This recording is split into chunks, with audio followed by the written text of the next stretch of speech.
Okay. Hello, everyone. Another stream planned for today. Last time we did stop at counting complete tree nodes, and we'll be picking today from this problem. As I recall, this problem is not actually bit manipulation related, but I would like to finish this whole list. So as you can see, I'm going like sequentially, one by one. Will be nice to finish everything. So yeah, actually I'll change the strategy after I'm finishing this list of problems. We'll be trying to go through a different approach of learning data structures and algorithms. So it's suggested by LeetCode.io. So we'll be looking probably during next streams. What can we do there? Okay, so let me check if everything is up and running. Yeah, looks like everything is good. Yeah, let's start then. So that's our problem. We need to count complete tree nodes. So we are given the root of a complete binary tree. We need to return the number of nodes in the tree. So pretty much we need to traverse and count how many distinct nodes we do have in this tree. Okay, so this is the problem. I moved everything into VS Code to be easier to manipulate the data. So I've added this test case. And so we have like a root value 1, then on left side 2, 4 on left side, on the right side we have 5. So this is the chain. And the other branch will be value of 3, nothing on the right, and we have some with the 6. So we assert during this program that the count of our nodes should be equal to 6. So how in theory we should manage to count everything? I guess we can try to write a recursive function. I guess the easiest way would be a DFS algorithm. So we can write something like this. So fn DFS will receive a node and we need to return an I32. Yeah, I'm thinking, do we need to create a different DFS function? Because probably we should keep the same one. Okay, so I recall why we do this. Yeah, we will need to create a different one because unfortunately, if I'm passing references, here I need to move the variable, so that's the inconvenience which I need to bypass. And here I'll be redefining a bit the structure. So we'll have something like this. Yeah, let's start first with a reference of option of RC, of ref cell, of tree node. I don't recall exactly. Should it be like here the reference or here? But nonetheless. Okay, so there is some time. I've solved any problems with the traversal of graphs. So maybe I will look through my old solved problems because I forgot a little bit on the syntax. So yeah, let's check. Let's check my library of problems.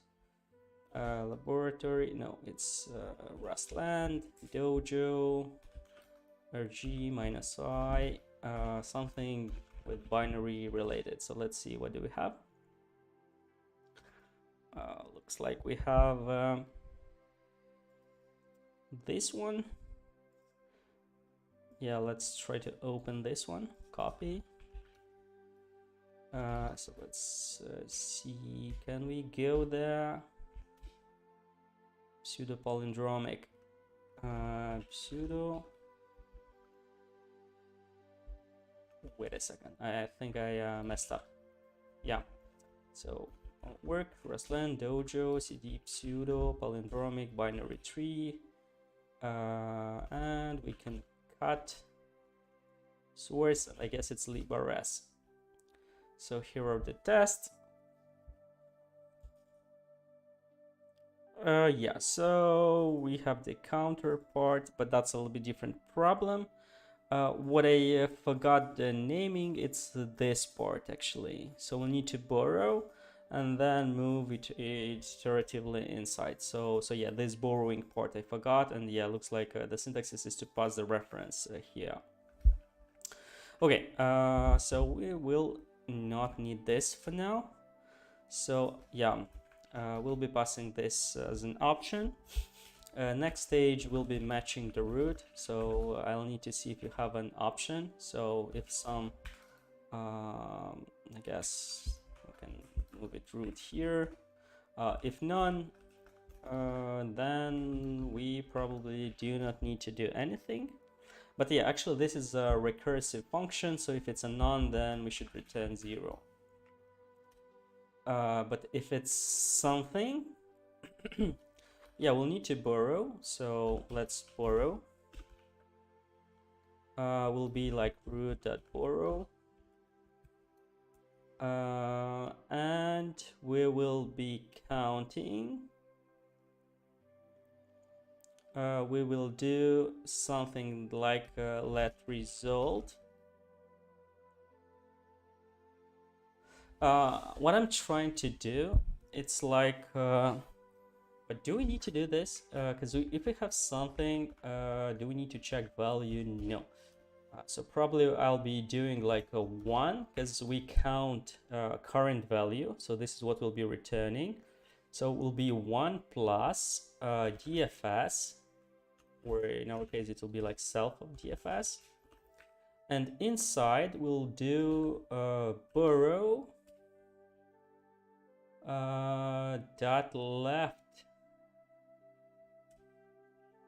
borrow dot left, and we need to count as well self DFS borrow dot right.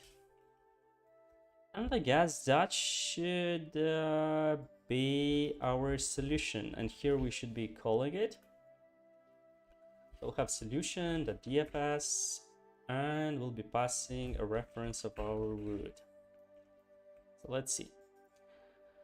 Yeah, unfortunately we are not allowed to mutate the interface, which I totally agree. If you're given something or a structure, then in this case you should not change it. Yeah, let's run and see if everything is good, and yeah, looks like everything is good. So let me copy this and run it here. Fortunately, I think I copied too much. Ref cell, DFS, borrow, run. Let's run it. So cool, yeah. All the test cases are fine. And if I submit this solution, indeed it works. But one thing which still I do not really understand, why this is marked as bit manipulation problem. Yeah, let's see here other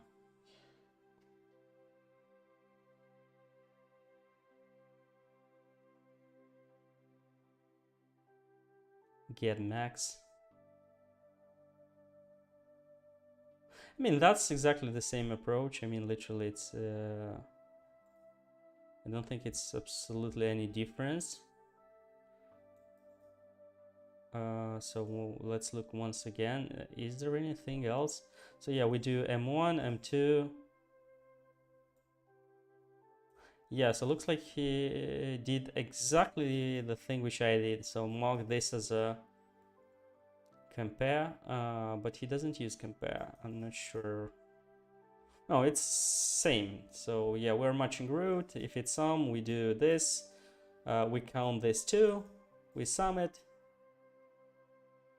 If it's none, we output 0. So yeah, I cannot answer why that solution is faster than the current one. Okay. Yeah, let's move on. Binary gap. Yeah, let's see what's this one about. Given a positive integer n, find and return the longest distance between any two adjacent ones in the binary representation of n. If there are no two adjacent ones, return 0. Okay, so we do have the number. First adjacent pair of ones is 1, 0, 1 with a distance of 2. Okay.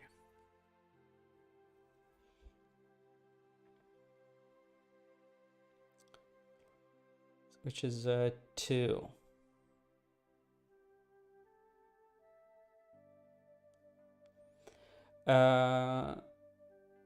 Into the line.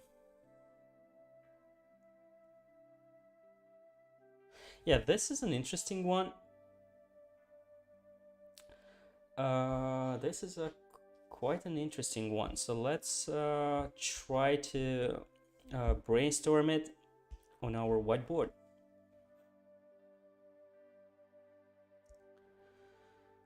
Okay, so we have our whiteboard. Yeah, probably it would be nice to have a screenshot of the example. At least this one we'll be able to manipulate it a little bit better. Okay, so we have like a following structure. So we have 22. So this is our number. In binary form, we know it's 1. Yeah. 1 1 1 0. Now we'll need to count like the pairs of adjacent ones. So this have a distance of 2.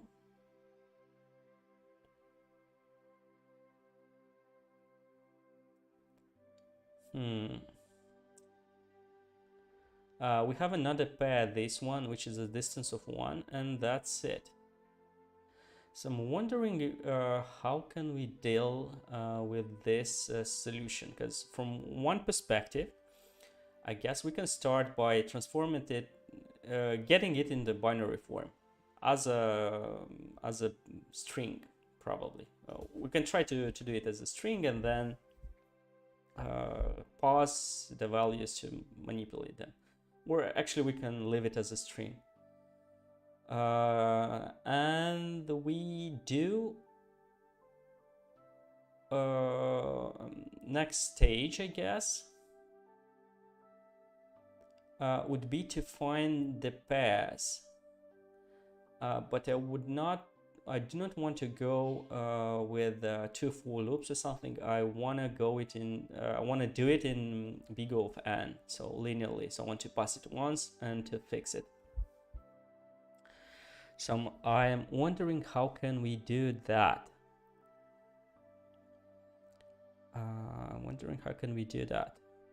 So one idea would be to kind of shift right. So we can shift right till we do not have anything. So here we'll be shifting right. We have 0. Okay, so we check the last bit will be 0. Then we shift right, it will be 1.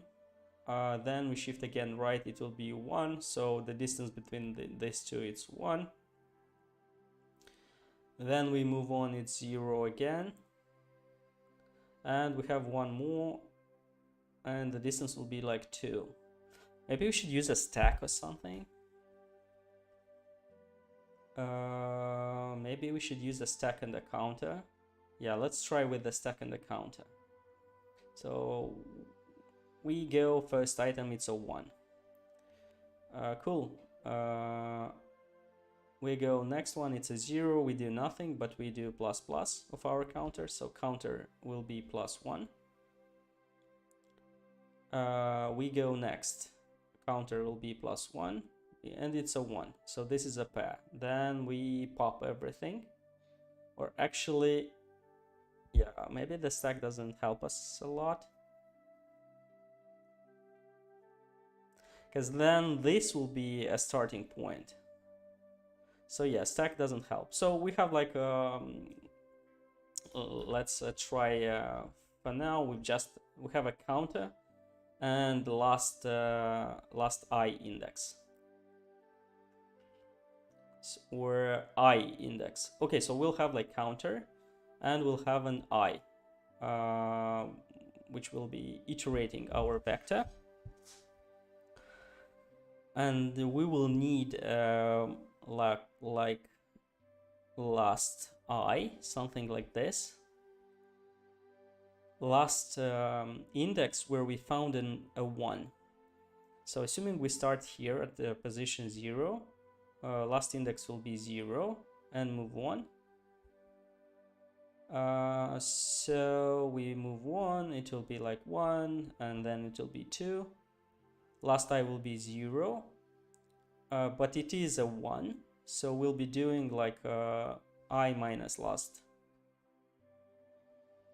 I, and we have a distance 2. So this will be like a max distance for now, being 2.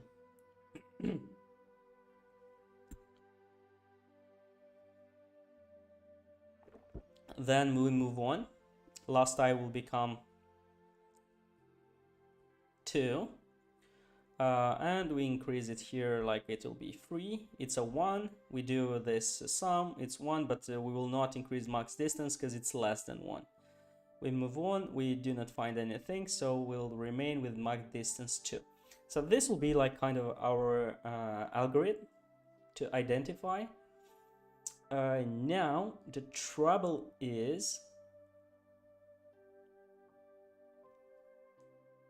do we need to store it as a vector? Because I'll need to transform it into binary form as a string. And then do this operation with the 1s and 2s and the distance. So using a little bit more memory than needed. Maybe there is an option like to shift right a bit, get the value,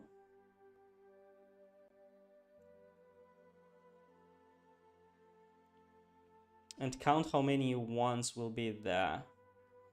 Because this will not need, will not need to use any extra memory for specifically this case.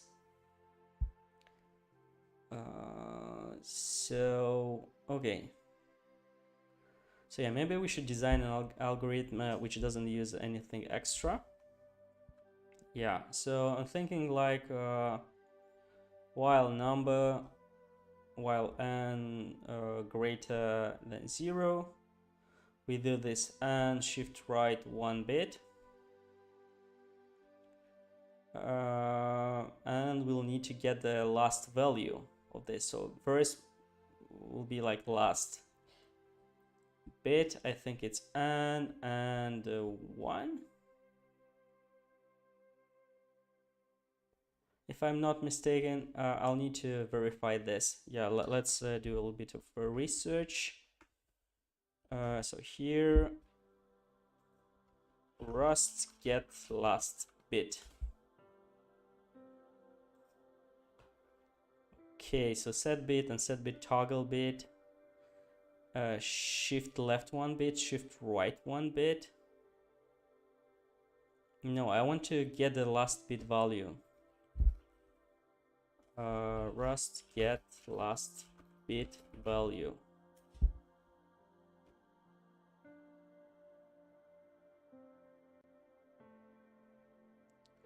No. Rust bitwise operator. Okay, so we have this. Set bit to 1. Yeah, that's I forgot the naming. Yeah, it's too much.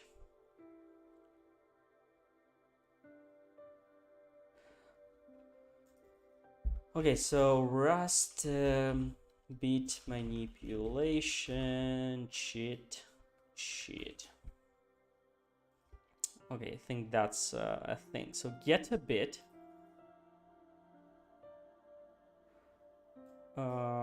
Which one? So for example, I want to get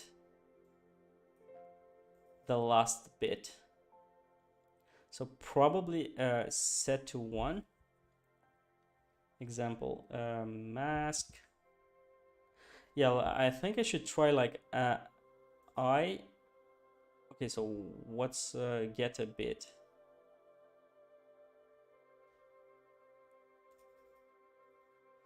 I being the index of the bit, I assume. So 0, shift right, and 1. So let's try this. I'm not sure what this stuff does. Let's check.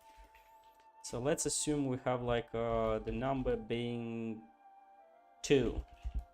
Binary representation of 2. It's 1, 0. Yeah, that would be 3. So okay, let it be 3. Okay, so now what I want to do, it's like getting the last bit of this and 1 result. I have no clue what this will result to, but let me see. So that being the result,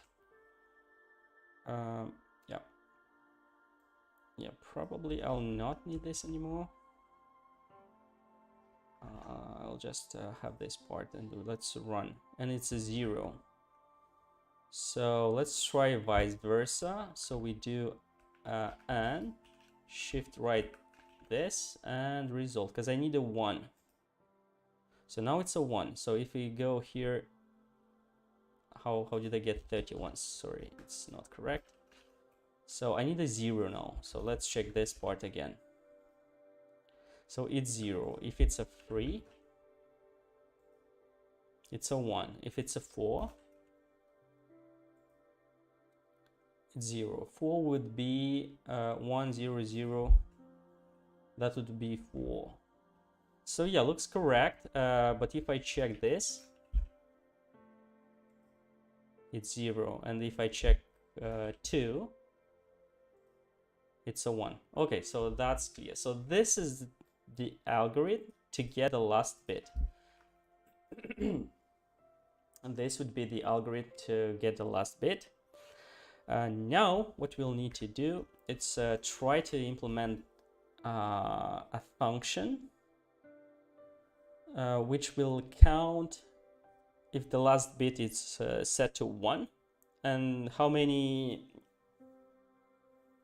counters we did increase. I guess that would be the way to call it.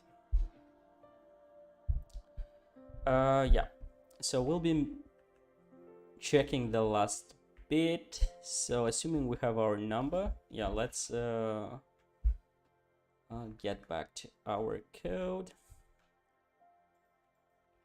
Let me copy this. Yeah, let's copy this part. Binary gap. Okay. So we have our number. Now we will have our counter, which will be 0. We'll have like a max distance, which will be 0 at first. Let me double check if 0, if it's nothing. Yeah, that's correct. It's max distance. And we'll need like let mutable last index of 1. And for this part we can go with 0 at first,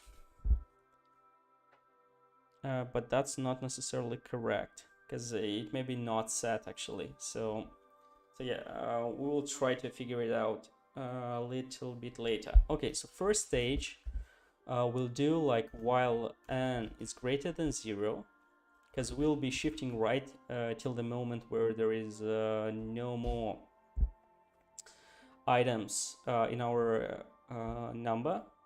We'll be dividing by 2 and then again by 2. So this is like this division of bits. And using this structure, so let last bit, it will be like our number, and our number unfortunately will need to be mutable. And I don't want to mutate, so probably I'll do like a copy, and I'll be playing with a copy, a mutable copy. So we'll have this structure where we'll do shift right counter, but actually no counter, but we'll be shifting right and checking the last one every time. So here we'll be getting the last bit. Here we'll be returning the max distance. So we'll get the last bit. If last bit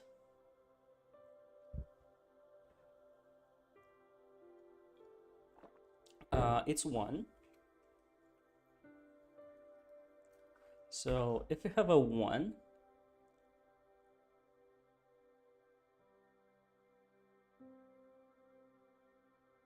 yeah, here the trick is that probably I should do here an initialization to none first,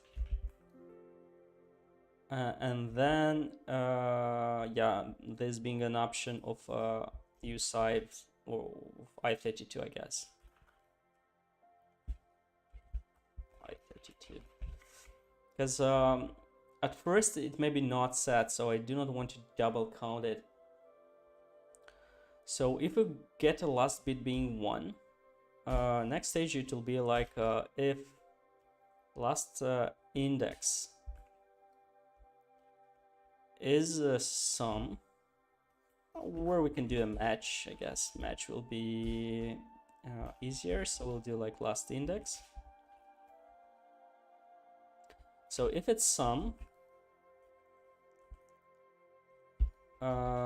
we do this part. If it's none, then we'll create that last index will be equal to sum of counter. So our counter will be the value. Something is not right. Yeah, because he... Wait a second, what's the problem?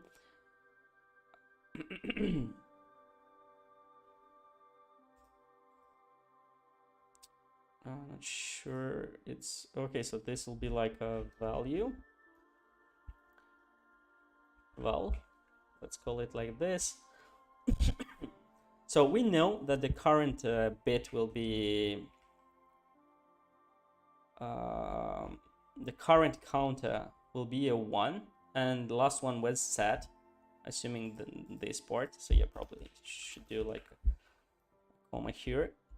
So let's use here a value. So now we know what value had the last one, so we can count the distance, and we can do like a max distance being equal max distance max, and we have like counter minus value. And next stage it will be like last index being equal to sum counter. Yeah, so we have this part, and what else? Yeah, we kind of need to transform n being equal and shift right 1, and we do like counter plus plus plus equal 1. So in theory this should do it. Yeah, let result. Yeah, let's try to execute this code and see if it works or not.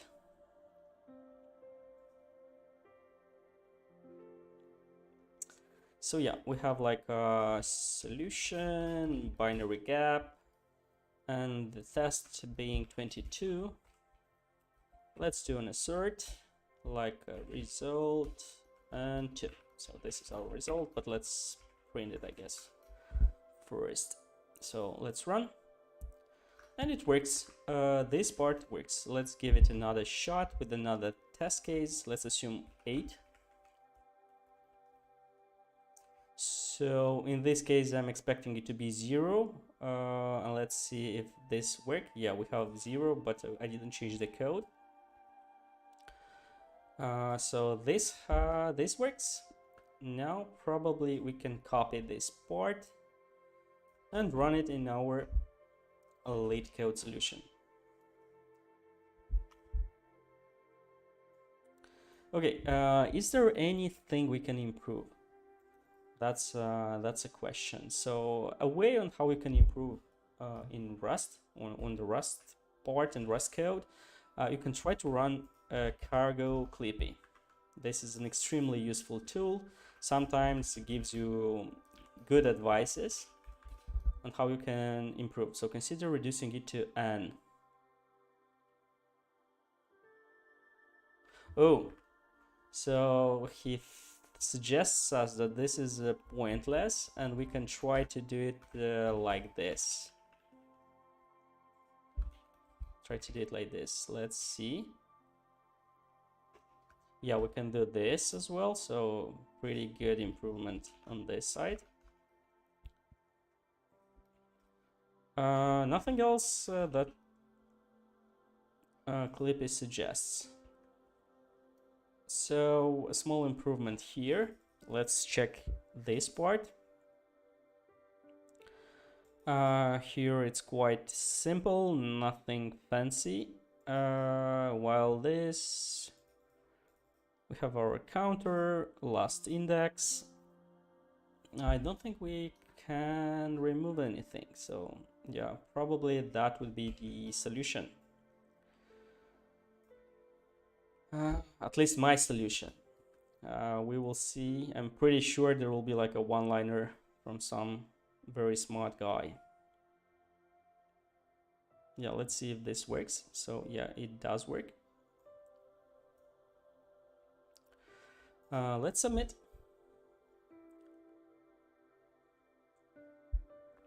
Oh, so actually we are pretty good. So this is the fastest.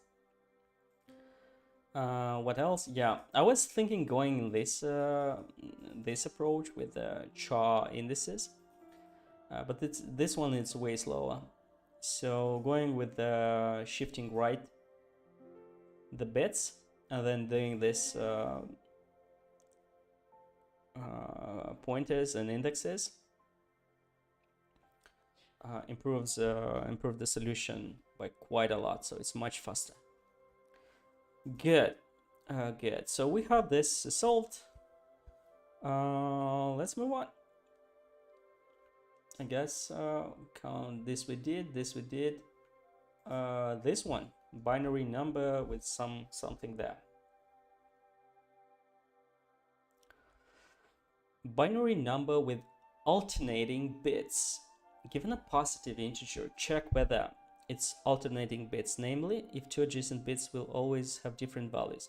Oh, so this is quite similar as the previous,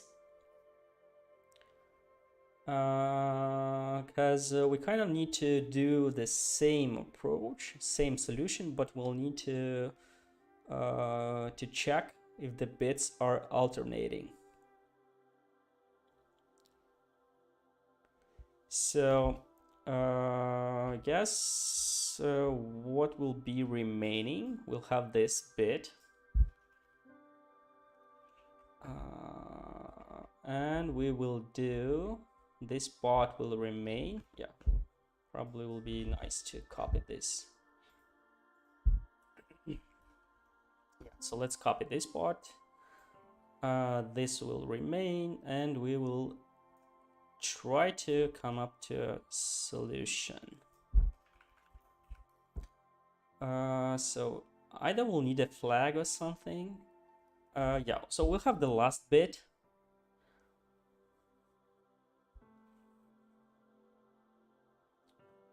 So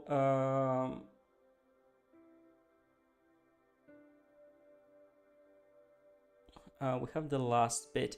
I'm thinking how we can, because it'll be pretty much the same. So we can do probably prev, which will be a none at first,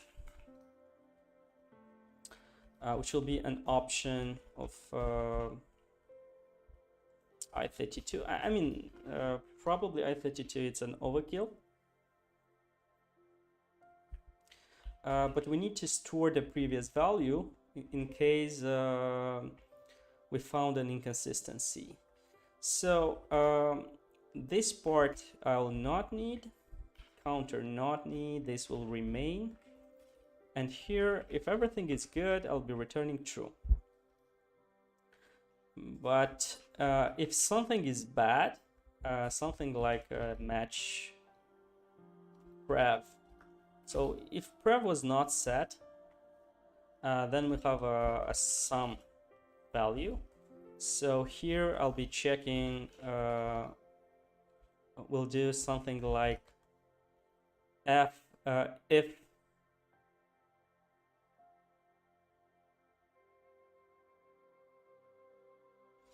yeah, not sure if it'll be possible to exit.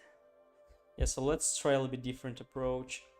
Okay, so if let's sum, it'll be like a prev value equal prev, and then we do like prev value.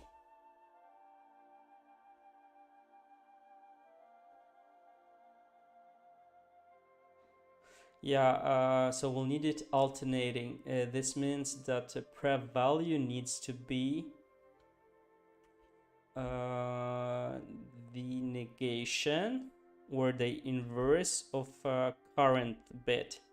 So we can do like last bit XOR. I forgot inversing it's, I think. Forgot the structure though. So inverse shifting inverse bit. Yeah, I think I'll do a bitwise cheat sheet and I'll post it on my blog. Okay, so bit manipulation cheat sheet. Let's try this. Yeah, maybe this part. Opposite signs no. Multiply, divide, turn right, the rightmost set bit. Power 4. Modulus, I don't care. Actually, this is in C++ or something.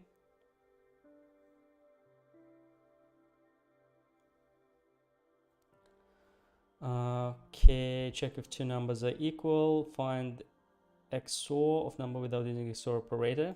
That's cool. Swap free toggle kth bit of a number. Set how to inverse it.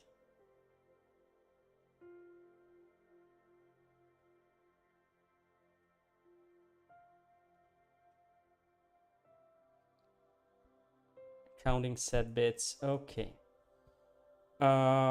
Yeah, that's interesting. So we need to inverse it. I recall it's XOR inverse number. The inverse of XOR is XOR itself. Hopefully this helps. Inverse XOR is XOR. Oh wait, I didn't get that.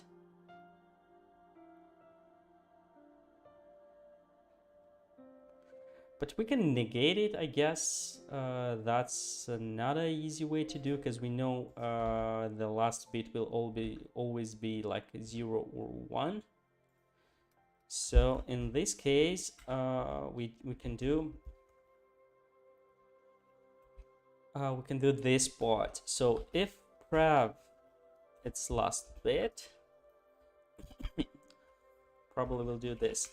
Is not equal, then we will return false. else everything is good, and else here we'll do, if it's not set, then we do like prev being equal to sum of last bit. We did this part. Yeah, and this should be mutable. Yeah, the mutable. And so let's try this. Has alternating bits, so let's try 5, 7, and 11. So let's try 5 first.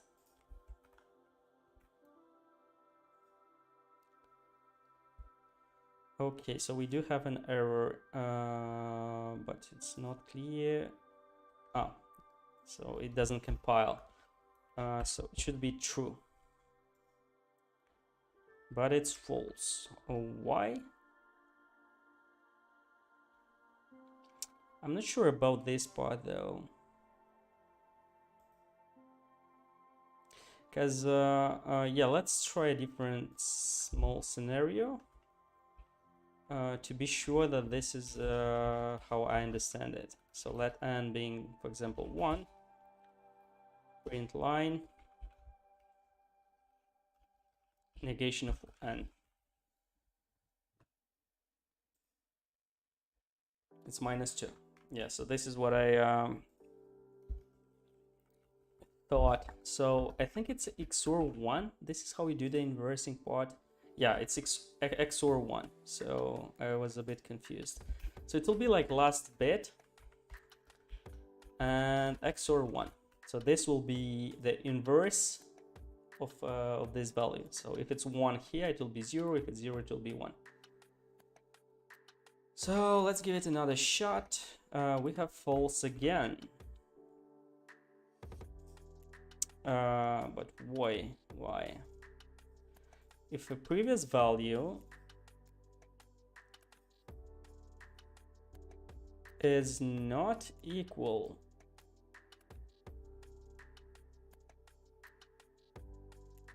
yeah, this is double negation. I'm confused. Yeah, let's check with the debugger.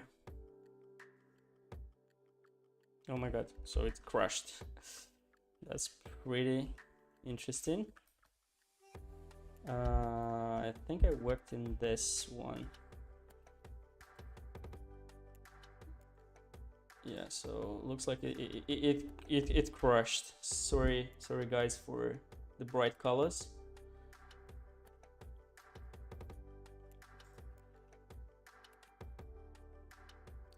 Yeah, let's try again. So we have last bit being 0. Is it 0 though? 5. Let me check 5 because I forgot. So 5 will be like 1, 0, 1. No? How did we get 0?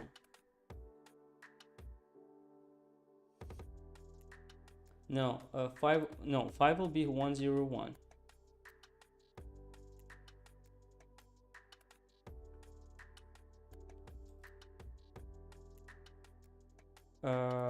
Wait, n being 2.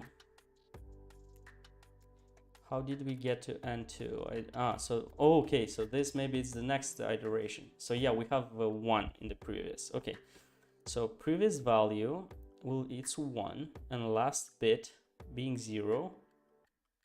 Okay, so then no, everything is correct.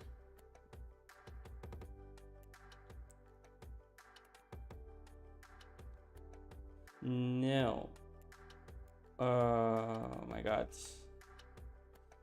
Yes, okay, so if previous value is 0 and the inverse of the current of the last bit it's 1, then everything should be good. Or if it's 1 and but the inverse no, it should be correct. I don't get it. Yeah, let me go again. So step by step. First iteration, we have 5 being, okay, 5. Last bit in this case, it's 1.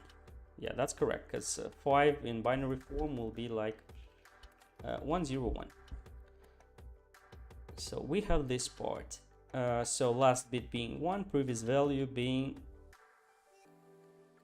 I'm not sure if it's none. So yeah, it's last bit being 1. Okay. So now we expect it to be 0, and that's correct. So 0. So previous value, it's 1. Last bit being 0. The inverse of that is 1.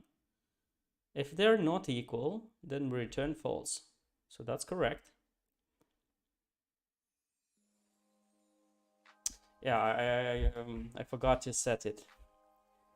So then prev, yeah, this needs to be set. So prev will be like sum of last bit. So that was my mistake, because I was not setting it right.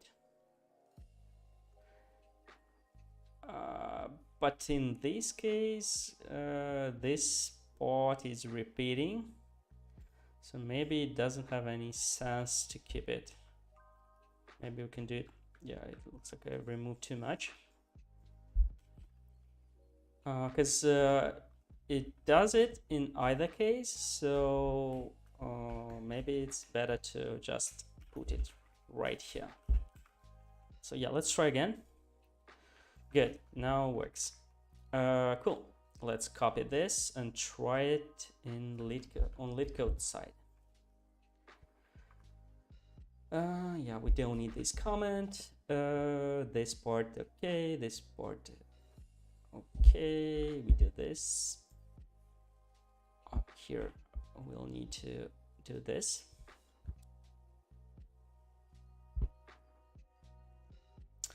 It does work. One thing though, I would like to check. I don't need this part. I would like to run Clippy to see if there is anything useful which we can do.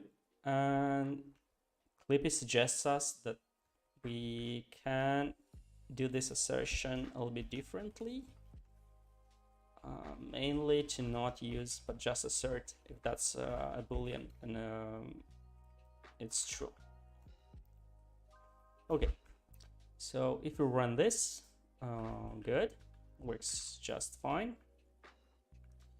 If we run Clippy, works just fine, so everything good. Yeah, so copy, paste, but there is nothing to paste because we copied already. Yeah, let's submit.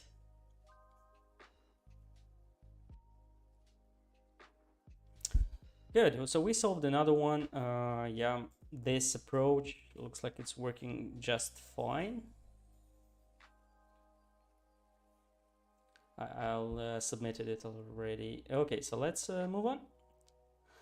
We'll be solving next one. So I assume this is exactly the same.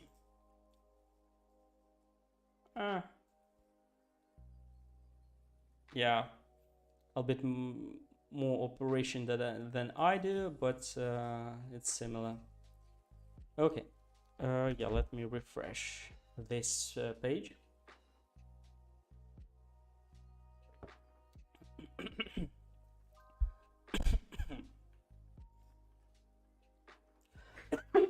Okay. Moving on. Bitwise complement. So we'll be doing complements right now. The complement of an integer is the integer you get when you flip all the zeros to 1 and all the ones to zeros in its binary representation. I have a feeling that I did this or something similar.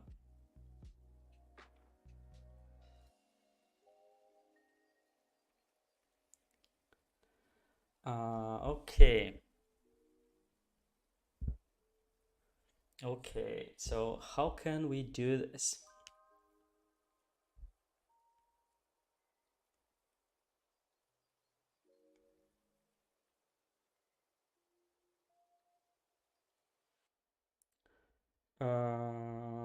Yeah, XORing everything and doing it in inverse order.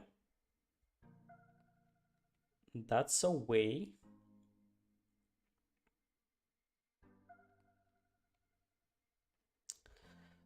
But first, I kind of will need to know how many of those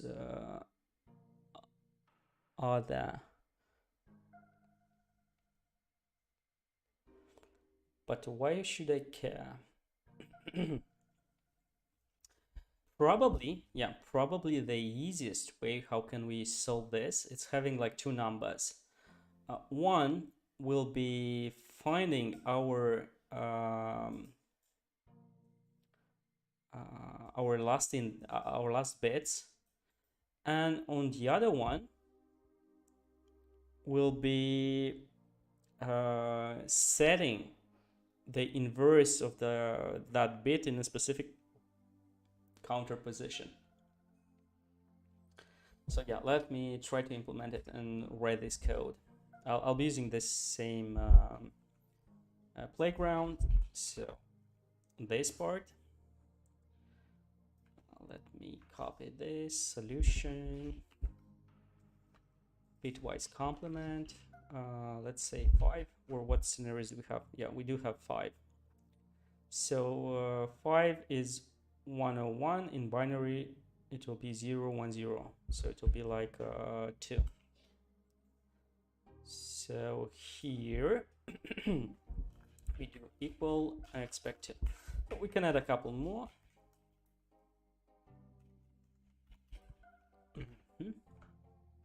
Let's try 7, and output will be 0. Okay, that's a cool one.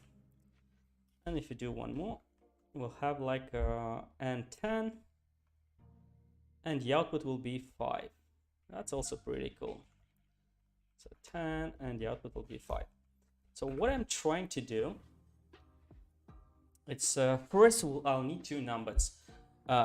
In one we'll do like shifting bits, but on the second we will just try to see how many there are, because I do not know.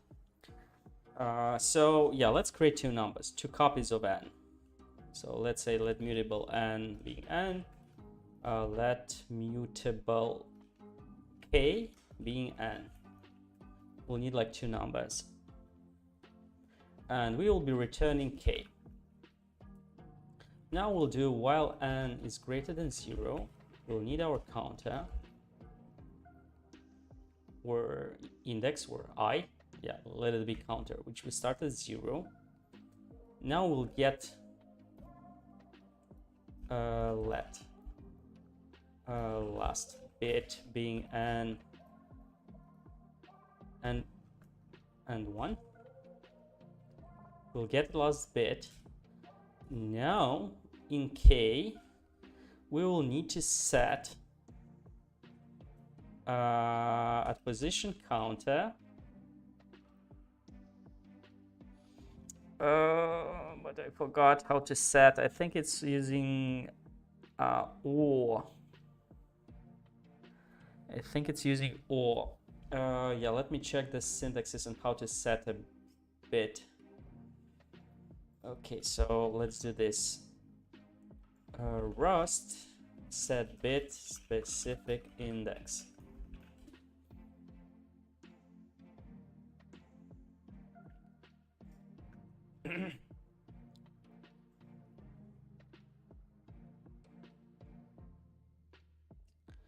Shift rotate right. No, nothing like this. Okay.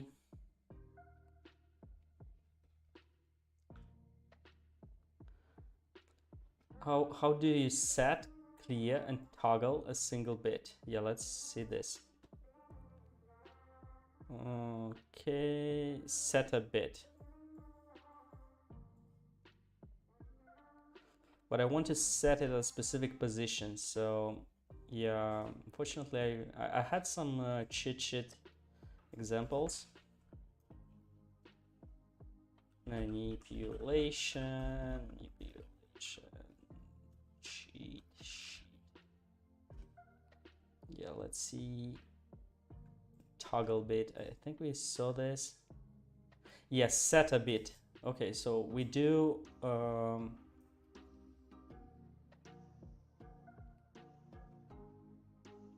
this will be toggling a bit.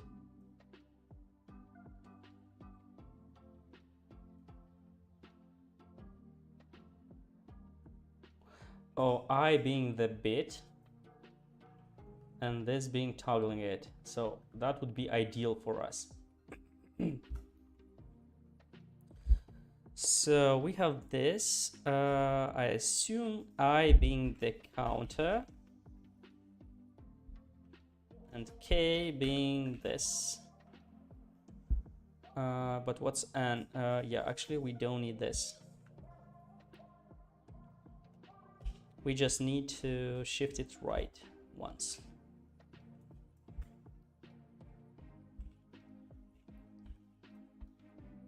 But I guess we do shift it at K. And we need to do counter plus plus. Plus equal 1. We don't have plus plus in Rust. Okay, let's run.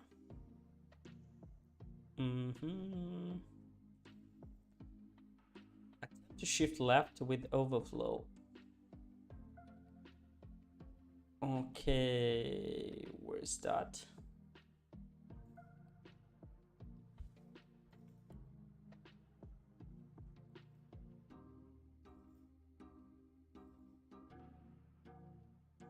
Yeah, probably because it's not set. So K counter, we toggle this.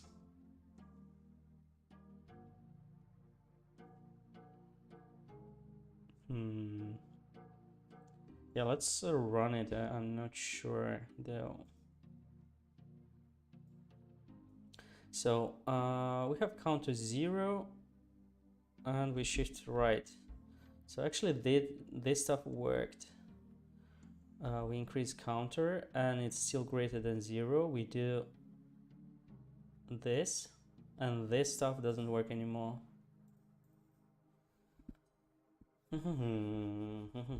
Yeah, probably toggling the bit. It's not a smart idea.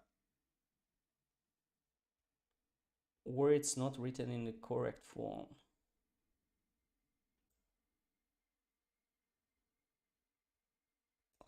Probably I should think of something else, some other strategy. Maybe I should look and try to find how to set a specific bit. Okay, so where is my get a bit, set to 1. Set to 0. Okay, toggle a bit.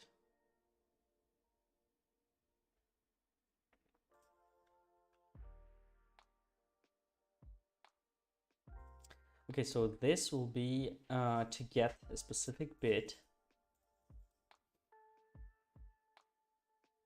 And this will be to set a specific bit. So we'll be using OR.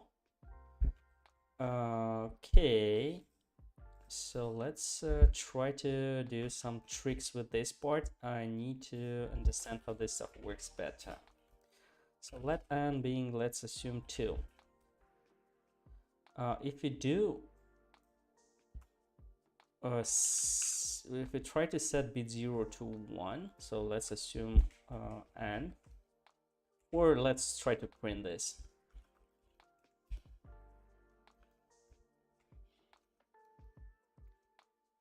Yeah, bit manipulation are tricky, guys. If you don't practice, things get very nasty. Okay, so what this stuff does, because we have 2 being 1 0. How did we get to 4?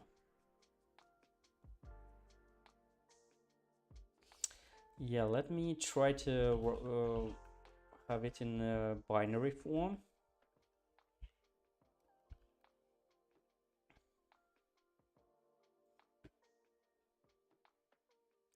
It's 100. But how did we? No, something is not right. So maybe that's the way. If we set this to 1, position 0, so it will be like 3. That's the goal. It's a cargo run. It's 1. 1. Yeah, not sure I understand how this stuff works. Not this part.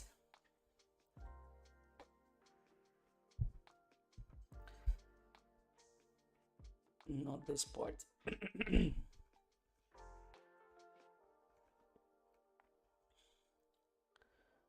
So where's my this stuff I need?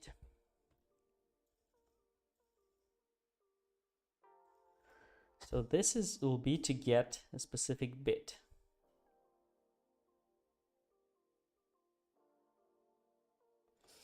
Yeah, but maybe that's not the right thing to do.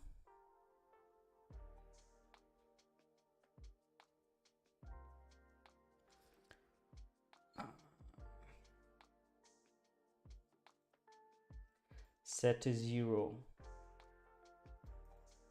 Toggle a bit. No, I think it's not the right. Yeah, let's check other things. So Rust, bitwise manipulation.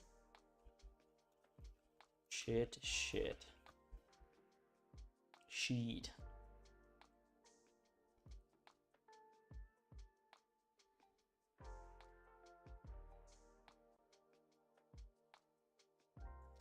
Maybe it's this one. Okay, so what do we have here? Get a specific bit. Okay, so I think it's similar. Store a bit. Toggle a bit. So if you want to toggle,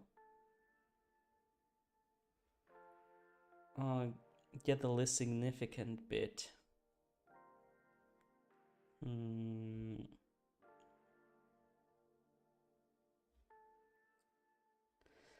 Count the number of bits. No.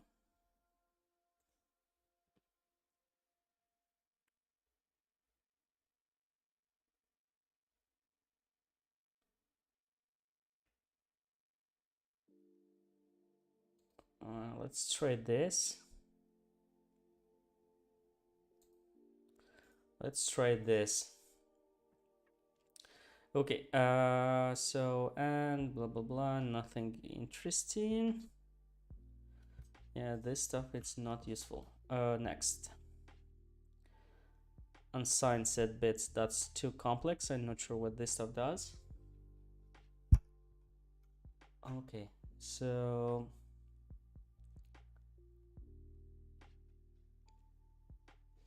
yeah, okay, so for sure I'll be doing a proper cheat sheet for bitwise manipulation in Rust, because I am forgetting every time. Adjusting the value of a bit at a given position. So I think that's what I need.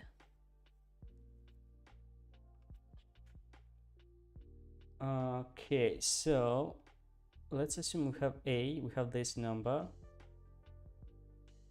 Okay, so that's a question. So A, right shift N, so the position 1. Oh my god, I'm confused. So we shift right X and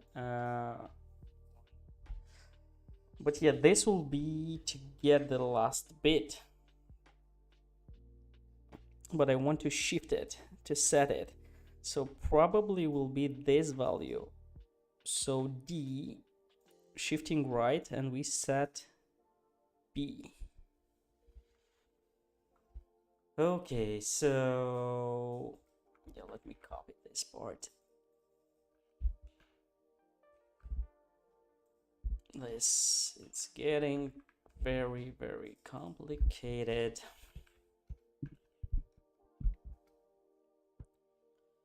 So yeah, we are 1 hour up.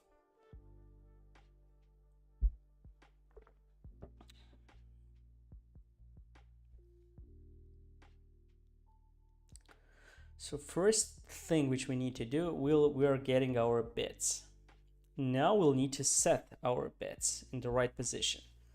So how we can do that?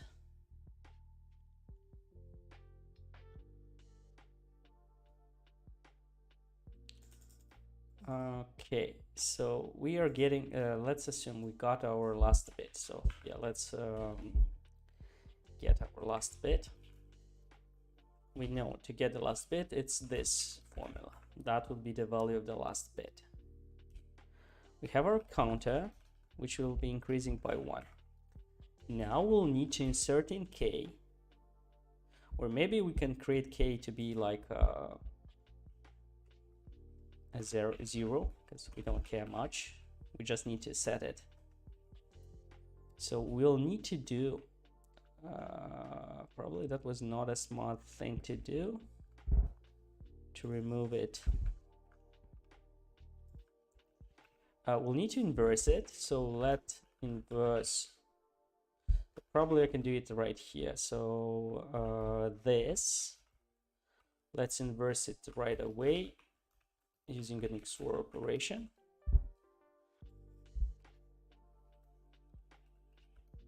Inversed. And now let's try to set it in k. So k will be equal to k or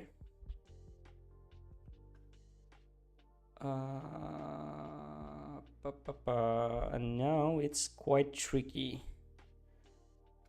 because what's d in this case? So d,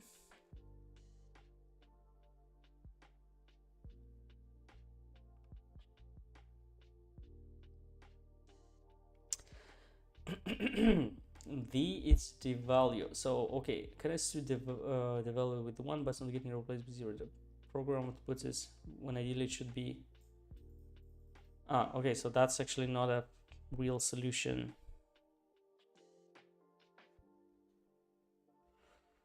Yeah, that's tricky. Maybe we should ask Copilot to do this operation. Yeah, let's use Copilot. Ask how to set a specific bit in Rust.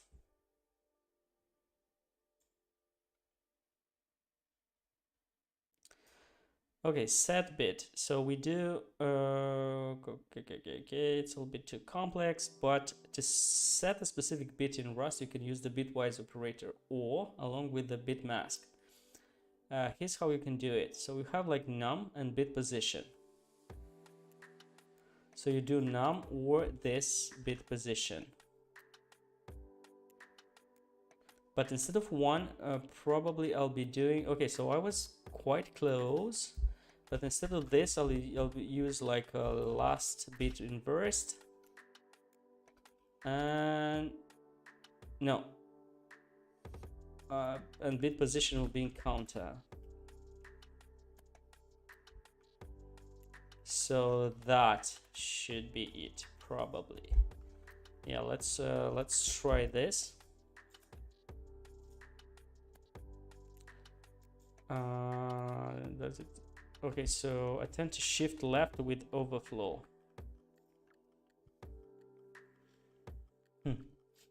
Let's check. Yeah, maybe this was not right.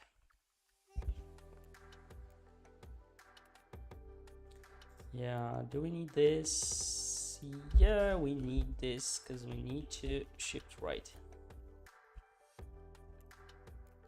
to increase the counter. And yeah, we'll need to return k.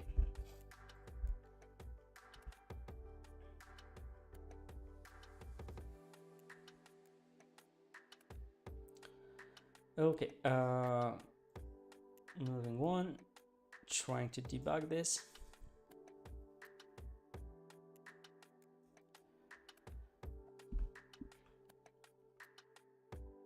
Okay, so we've got our counter. We've got last bit inversed, it's being 0. So if it's 5, it'll be 1, 0, 1. Inversed, it'll be 0. Okay, correct. This k being 0. Counter being 1. So we do it like this. Last bit inversed is 1, so we set it, and now it's 2. Oh, so it does work. So first did work. Awesome. Let's check this one. 7.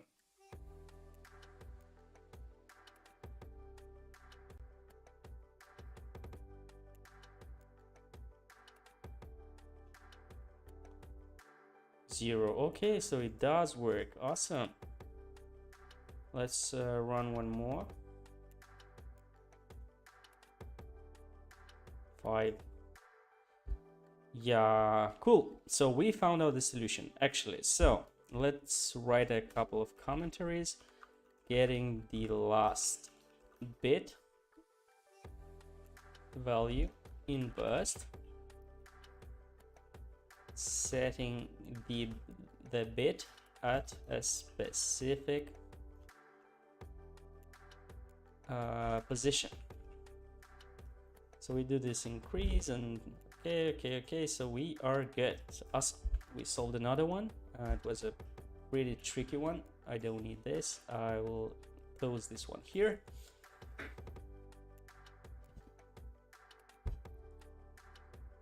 Okay, so let's submit this.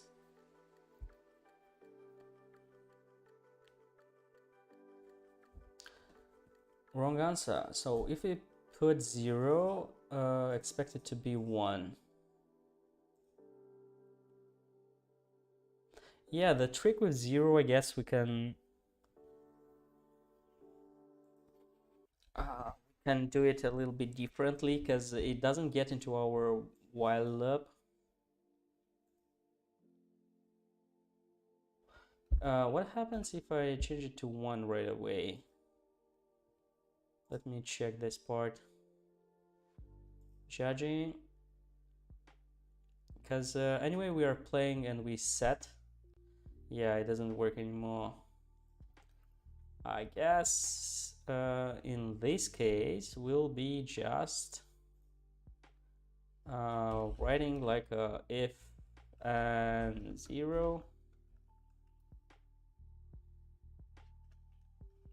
return 1b1.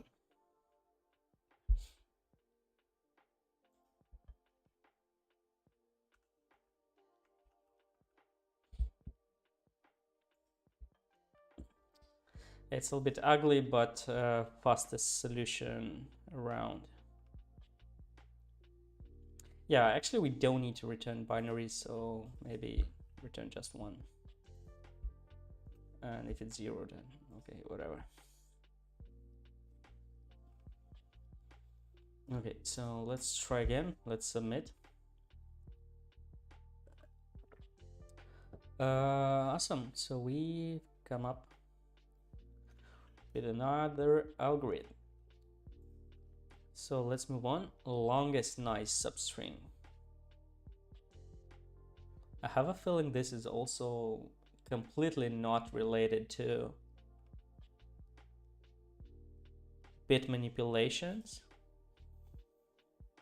Okay, so hash table, string, divide and conquer, bit manipulation, sliding window. Yeah, let's check it out and see what's the idea. A string S is nice if for every letter of the alphabet that S contains, it appears both in uppercase and lowercase. For example, AB, A, B, B is nice because A and B appears and B appears. However, ABA is not because B appears but B does not.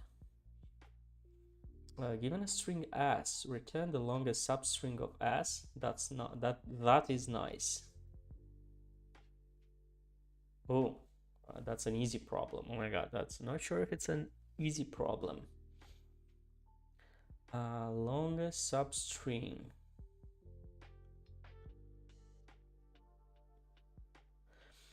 Return the longest substring of S that is nice. If there are multiple,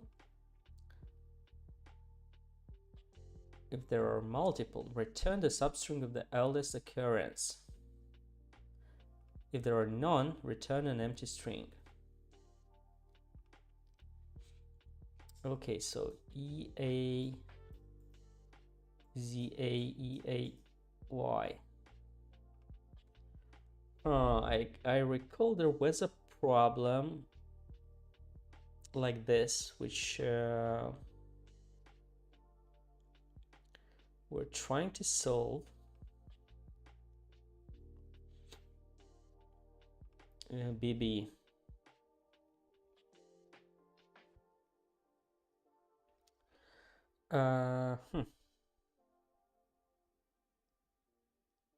There are no nice substrings. Yeah, let's see. What hint do they suggest? Brute force and check each substring to see if it's nice. Okay, I mean, that's a solution. Yeah, we can try to brute force it. This means we can try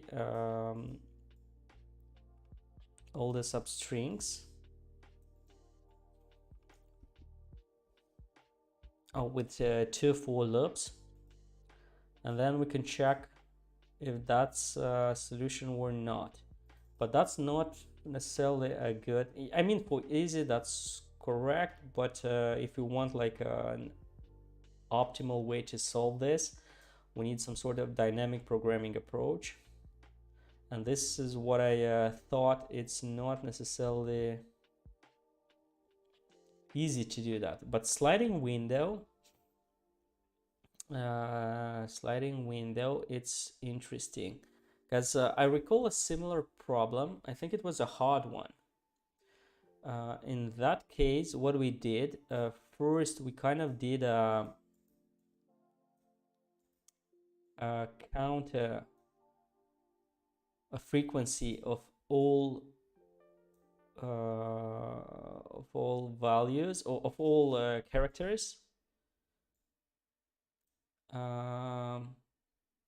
EAE,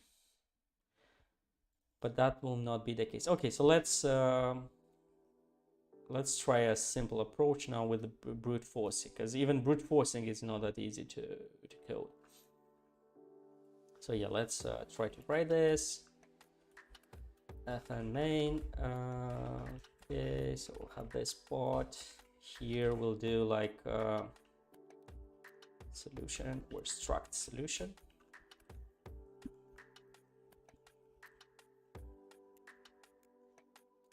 Okay, so how to brute force it? So first thing, we'll have like different substrings.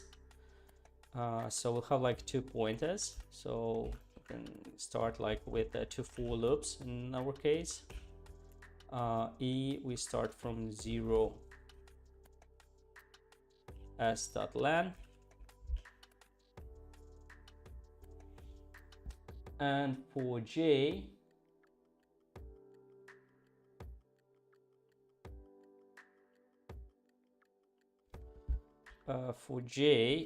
we have another one like for j in, I guess we can start at I plus 1 s.len.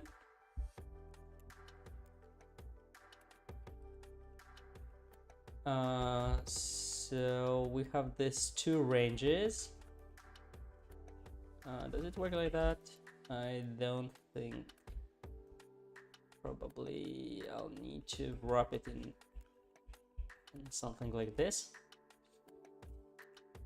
Okay, so let's return for now just a string for this to compile. Yeah, looks like I don't need this. Yeah, so let me see. Let's go and try to run a couple of scenarios on our whiteboard. Okay, so for that,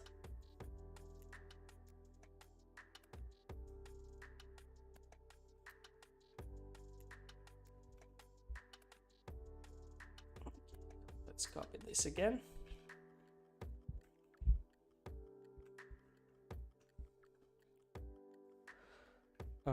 where's my, okay, so I think I moved too much.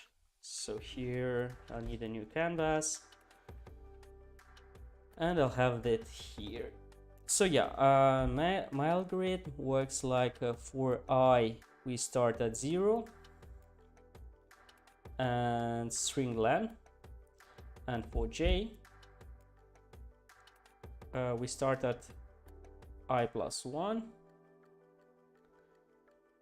till len. What does it mean? So if it's 0 here, it will be 1. So we'll have like 0, 1.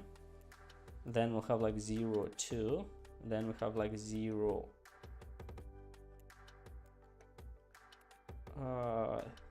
3. Have like 0, 4. What's len in our case? It's 7. We'll have 0, 5 and 0, 6. So this will be first iteration. If we go the next one, we'll have like 1. In our case, then j will be 2. And we do everything, and the last iteration will be like 6. And it will be I plus 1 to len, but it cannot do I plus 1. So probably here we'll need to do len minus 1. And we'll have all possible ranges. So range of 1. Here it will be as well range of 1, but the second. But do we need to try? Because we need at least 2 characters. So maybe we can ignore like with ones, because we need at least 2 characters in order to make a string nice or not. So yeah, okay, so this seems to be right. Maybe here we'll do -1 because we don't want anything super fancy. And what I can do, let mutable substrings. I can do it like this, and here I can do like substrings that push, and I'll have s starting at I, j including, I think. What's the trouble? Sized reference of that. Yeah, and to test it a little bit, let's just try to print it.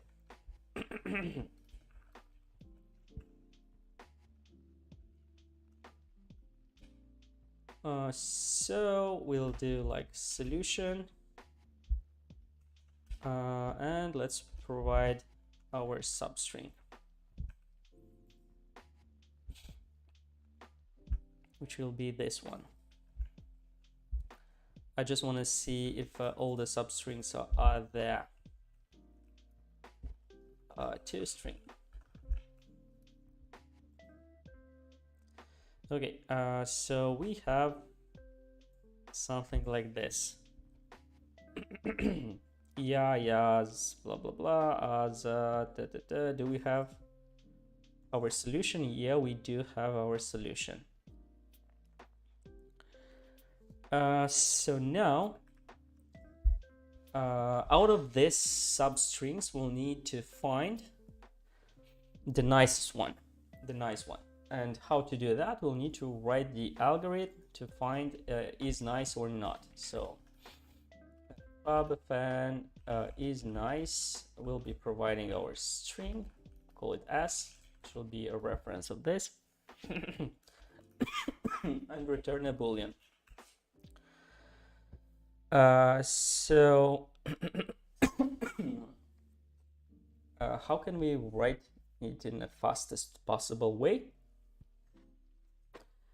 First, we need to understand that we are searching for alphabet letters, and we need to have kind of complements. If we have like a big A, we expect to find a small a, and vice versa.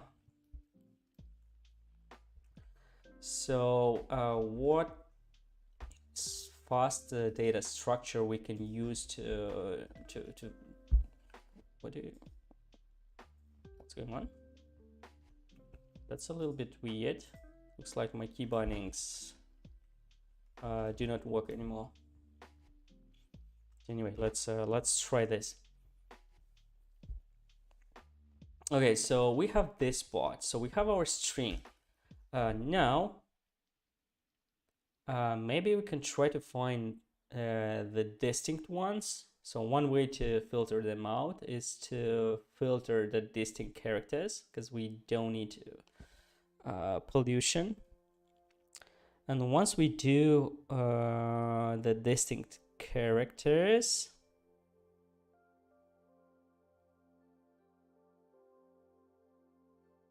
let's assume we have A's. Let's assume we have we have this A. We have this string. We got only the distinct ones. So we got A and A. We can use a hash set for that. It will be a bit expensive, but I mean still linear, big O of n. But we can try this. Next stage, I guess what we can do is make everything either big or small. Now, if you do big or small, this will not be cool.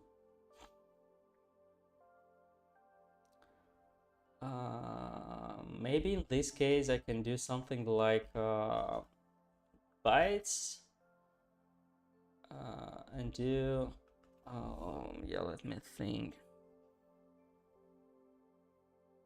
Okay, so I'll have a counter. Yeah, I'm not sure if we need this operation. So let's say we have a. I'll need a hash set for sure. Not a hash set, but a hash map. Because using a hash map, that would be the fastest way. I mean, easiest way on how we can traverse and find if there is a complement or not. The question is, how can we do that fast? So we know that A in binary form will be like 95 or something.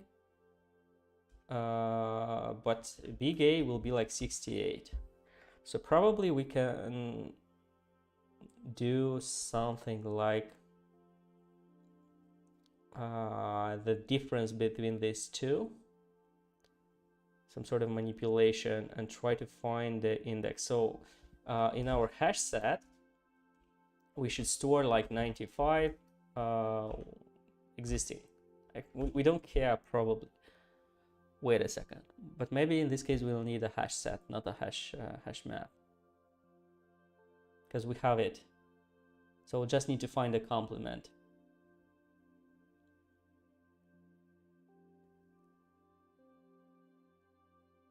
So let's assume we got in our hash set the binary representation of 95 and 68 or 67. I forgot. Or it's vice versa, or it's 65 and 98 or something. Maybe like this. We'll see just in a moment.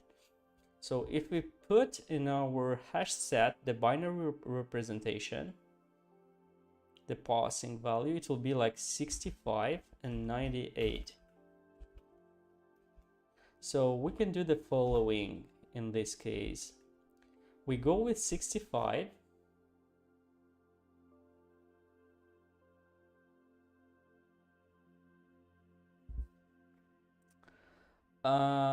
Or not.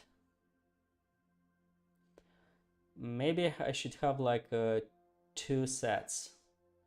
One with big letters and one with small letters. Yeah, maybe like this. So we can partition our string. So we can do a partition like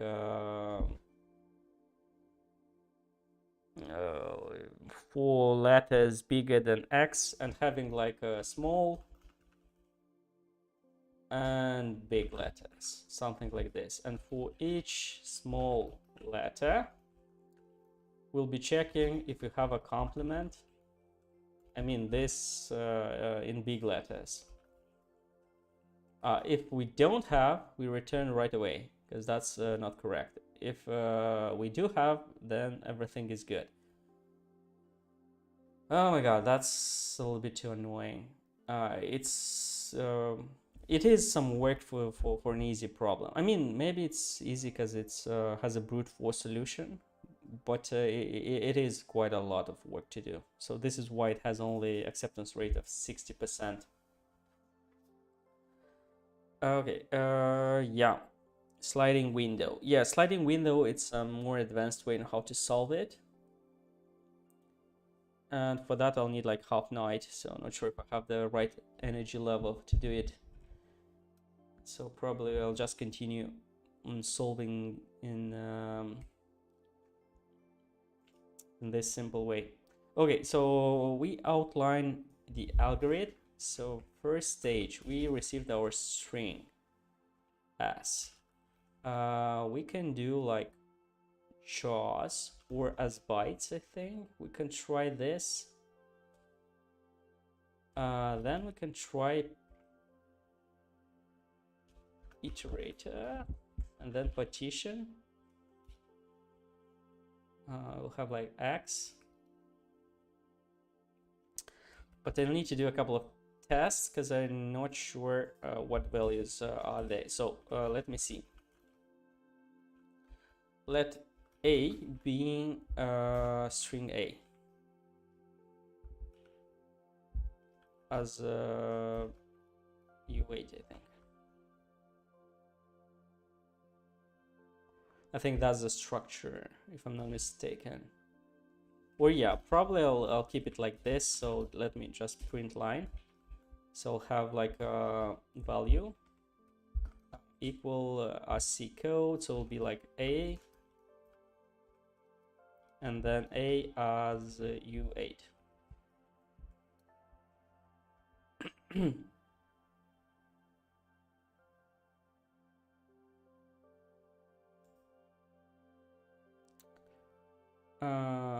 Formatting. Yeah, we need one more. Sorry. So let's do this. Yeah, expected expression. Yeah, let's comment it for now and write a to do here. Put this to compile. Okay, so we have A being 97. So in this case, we can partition where X is greater than, I guess, into iterator, greater or equal to 97. So everything greater or equal to 97 will be one partition. Everything else a different one. So let, what will be the syntax is? I think it's like this. So let A big letters. And we have like small letters. Here we'll need to provide like the structure for this to work in Rust. Yeah, this got insanely long. How can we make it shorter? Probably like this. So here we'll be partitioning, I guess, greater or equal to 97. So what don't you like? Type annotation needed cannot infer type of the parameter B declared in the method. What's the parameter B?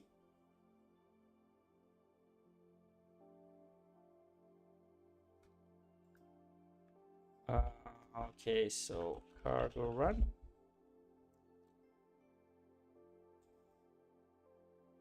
Cannot infer the parameter B. Didn't I write it? So you want me specifically to mention what is value, so U8, I guess.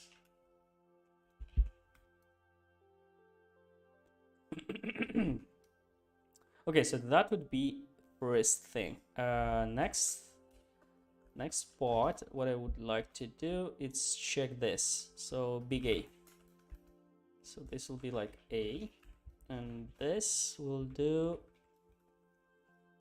big A and big A. So let's check this too. So yeah, okay. So small a, it's big A is 65, small a is 97. So there is a difference between these two. And this difference we'll call like delta or complement delta. So we'll do like A as U8 minus big A as U8. Can you do it a little bit differently? Maybe like this? Does it work like that? No. So this complement delta will mean that if I'm traversing small letters, I'll need to find in big letters this the sum, or vice versa, I guess the difference. So now let's write it like this. So we have our big and small letters. Now let's choose, I guess, small letters first or big letters.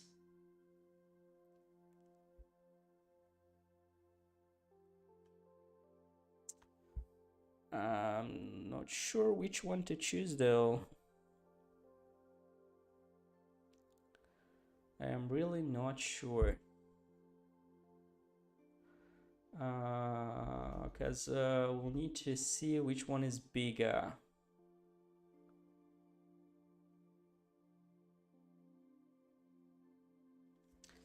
Yeah, this gets pretty funny. Pretty fast.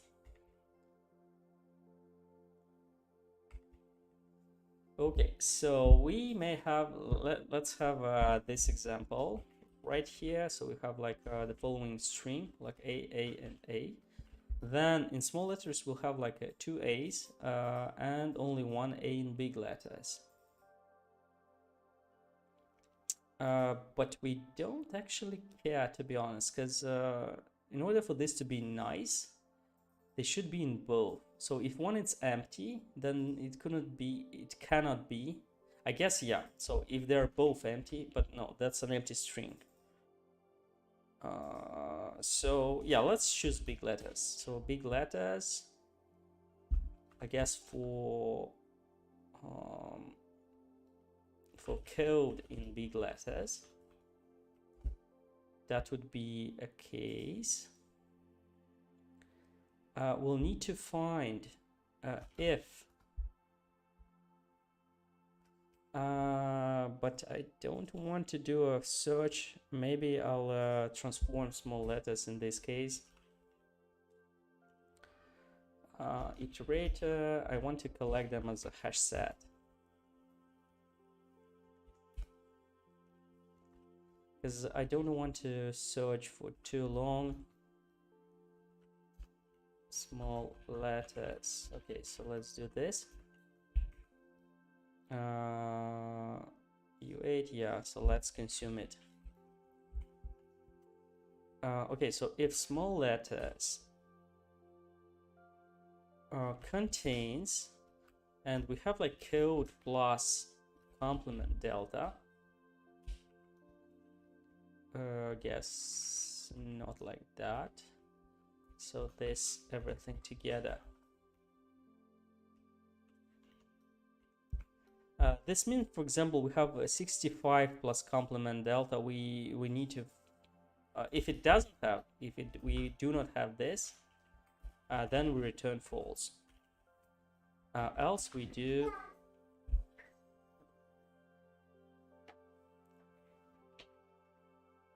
we return true.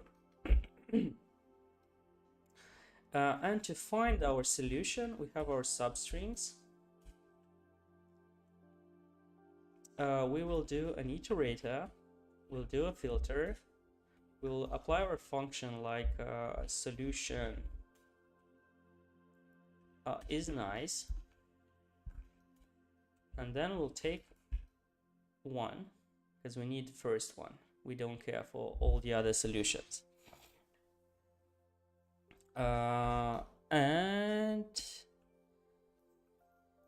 Okay, so let value take one. Yes, something is not.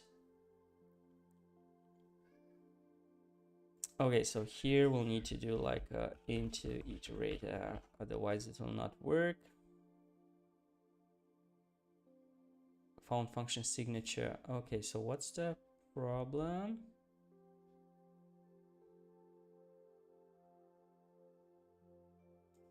Yeah, let me see, because I'm a bit confused. Okay, so we have x. What's the type of x? Oh, okay, so we'll need to dereference it once. Okay, so it's nice. Maybe like this. Doesn't work?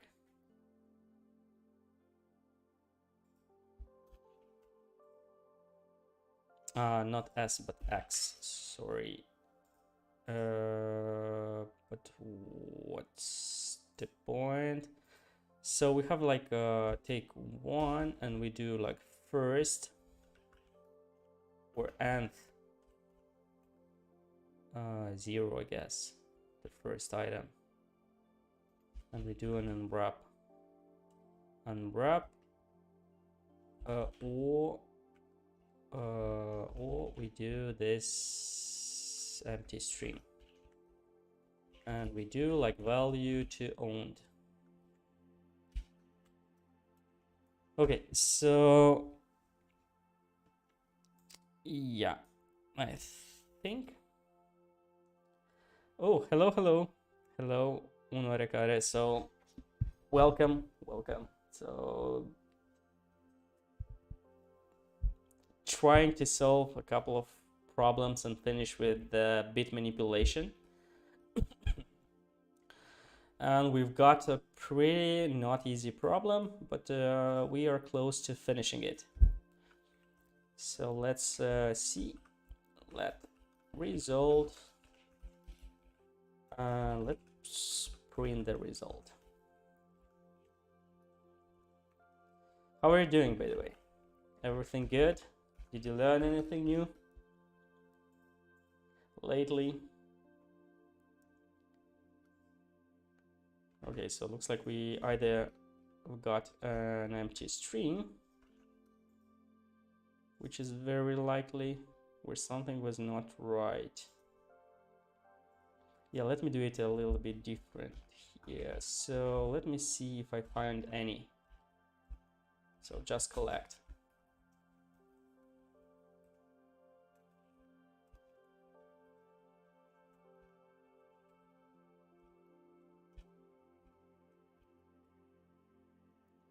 So let's show the values, and here just return to string. Oh, hardware. Yeah, I recall. Yeah, you work on low level stuff. Okay, so we didn't find any. That's not cool. That's not cool. This means this part is not working as expected. So yeah, let's check why it's that. So we try to debug this. We've got complement delta, so it's 32. We've got big letters and small letters, so let's see. We have one here and small letters 89 here. So if we do a hash set, small letters will be this. Okay, so we do code 97 contains code 97 plus. Wait a minute, something is not right here. I think this should be vice versa. So yeah, this is small letters and this will be like big letters.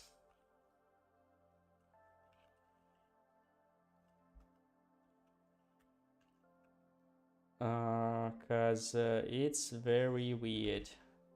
So we check for x greater than 97. So this will be like small letters. Yeah, and big letters will be everything less.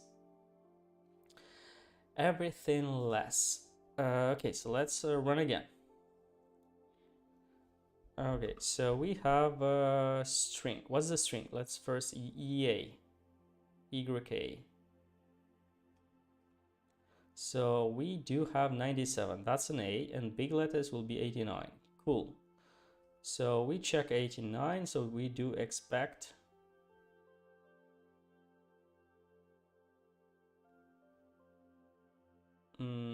code plus complement delta, and it's false. That's correct. Yeah, so probably now it will work. So let me run the whole algorithm. But it doesn't though, because it found a little bit too many.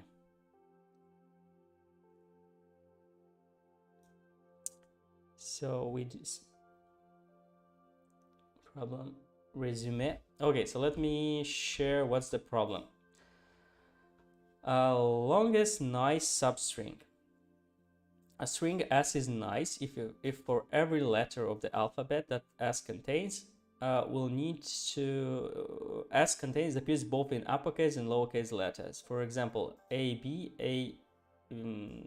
small letters and big letters is nice because A and A appears and B appears.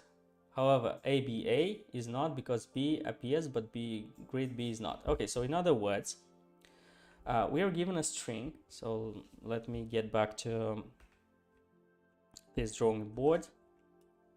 We are given a string, so a random string like a mama. Let's see, mama. This one, it's not a nice string because we'll need to have like for each big letter M, we'll need to have a small letter M in our substring and small letter A. So to have like a nice string, it should be like MA and big A. So this will be like a correct nice string. Correct nice string, because we have small letter M, and for small letter M we have like a big letter M, and for big letter A, small letter A, we should have like a big letter A. So the first example which are given here, it's this long string yaza, this one, so it will be like za, what else, I big A, small a, and y. So we'll need to find all substrings, actually one substring, I think it's the first substring, which will satisfy this condition of being a nice string. So first part of the algorithm is to generate all possible like substrings. So I did this part, like yaza, all the options. And next part of the algorithm, which I'm writing right now, I'm trying to figure out if a specific substring it's nice or not. So my way of doing it, it's through this is nice function. And what I'm doing first, it's getting like or partitioning our letters into small and big. So we have like small letters and big letters, two vectors in binary form, using this command like partition. So everything which is greater than 97 I'll put into small letters, and the less would be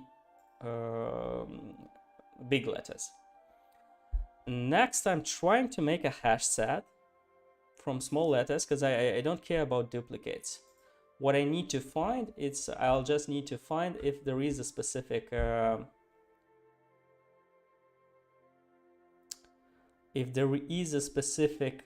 big letter into where if I can find a small letter using this complement delta. I mean, complement delta, it's 32. It's could be hard-coded. I mean, I'm trying to search for A, so A will be 65 plus complement delta being 32, total being 97. So I'm checking if for 65, for this code, there is a value in small letter hash set equaling to 97. If there is, I'm moving on. This means everything good. If there is none, then I'm returning. I'm prematurely returning because that's not a valid string. But now the trouble is I am having too many results. So looks like here we have, we'll need to optimize it a little bit. Because if I run this code, I assume to have only one, but look here how many we have. So this it's one, this is one, but it's not correct. This is another one, but it's as well not correct. So I have a feeling that I'll need to make not only first but second as well into a hash set. So let me do big letters as well as a hash set. Will be big letters. And then first we'll need to compare if the len is equal. So if small letters dot len is not equal to big letters dot len, we also return, yeah, that's JavaScript already. So we return false in this case because they need to be equal. And if I'm running now, I expect to have a couple only. So yeah, this will be the ones, but actually what we'll need to do is to find the longest. Okay, so we'll need to find the longest one. Okay, so yeah, for sure that's not an easy problem. We kind of are close to solving it, but there is some work to be done. I guess now we can try to sort it. One way to do is to sort. Second way to do it's we don't actually need to sort because we may traverse it just once. So we can have like a let max count being 0 at first, let's assume, and let max str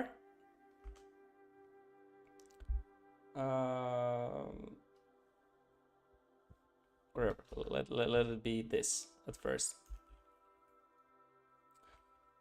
So now we have like max count and max str, and we'll need to maximize it. So we'll traverse our solutions. So let's call it solutions. So for solution, in solutions, we do the following. We'll be returning like max str dot len, not dot len, but to owned. So this will be our solution. So now we do check if max count is less. It's less than solution dot len. Then we have a solution, so that will be like max str will be equal solution, and max new max count will be like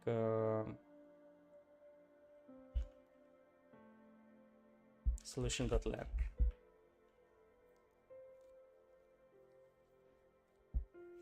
So that should be, I mean, simple finding the max. Or another approach to write it in a cooler manner. We can do it a little bit differently. We can try to map. So we'll have our x, which will be an str, and we'll be returning x or size of x, or x.len. And here will be x. Then we'll do a max by. So we'll have a and b. So we can compare these two items. So it'll be like a dot 0 compare b dot 0 as a reference. It's exactly this algorithm, but written in a little bit different form. And then let's unwrap. Unwrap.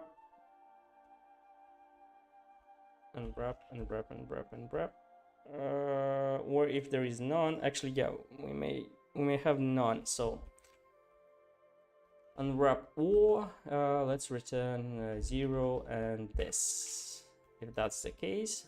And we'll have like solutions of 1, 2 owned. So that would be the solution. This should also work. Yeah, so it does work. Cool. So this is written a little bit better form. Let's put it this way. Yeah, so finally we've got our solution. It's not as trivial and easy as I expected. And I'm pretty sure it not be the most efficient one. But we tried to solve it, and we've come to some result that's good enough. Yeah, we'll need this. Yeah, let's run it in. Let's run it here and see if it does work.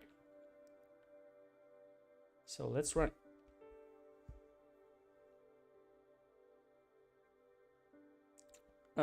Close the limiter. Yeah, looks like I didn't close this. And let's run again.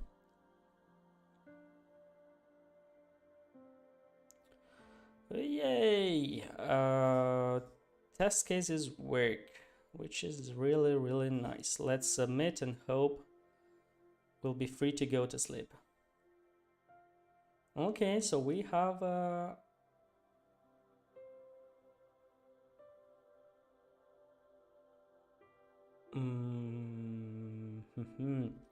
okay, so that's a little bit unfortunate because we'll need to return the first.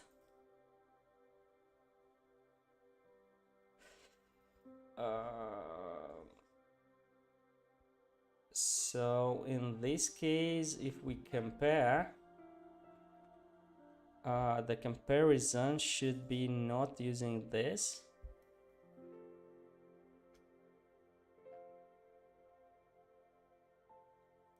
But should be a little bit smarter. Something in the form of if a of 0 is equal to b of 0, then we return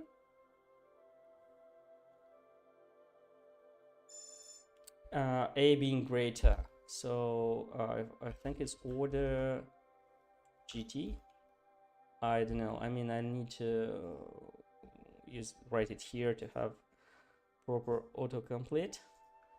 Yeah, the idea here we'll need to keep the first one, not the last one, because we are returning the last max. We have to. Okay, so that's not right. Let me do it like this.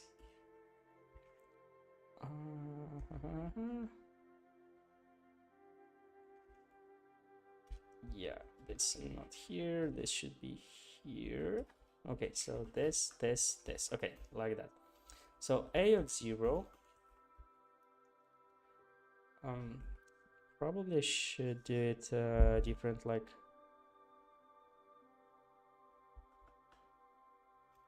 not like that, but like the structuring should be like A, and here we'll have like a B. That will read a little bit better. So we'll have A.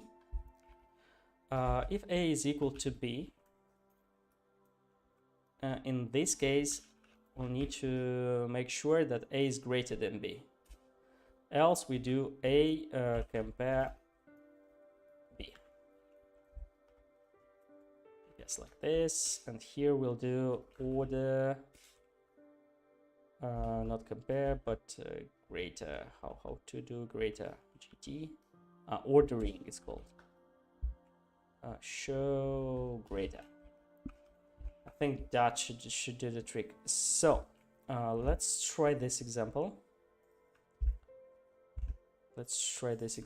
And we expect the result to be DD. Yeah, indeed, it's DD. So now we are keeping the first one. So if it's equal size, then the first one will be more valuable.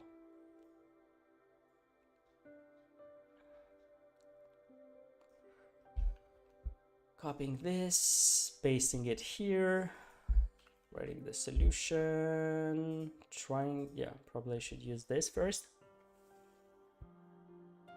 Yeah, let's run.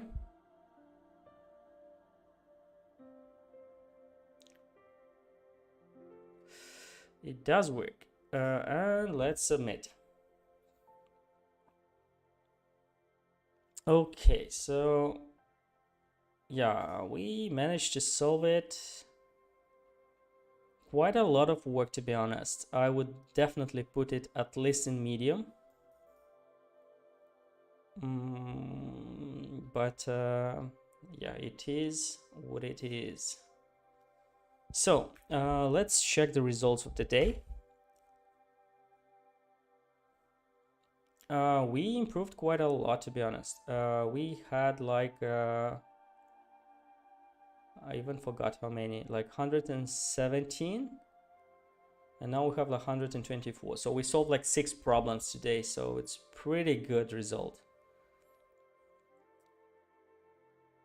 Okay, so I guess I am done for the day.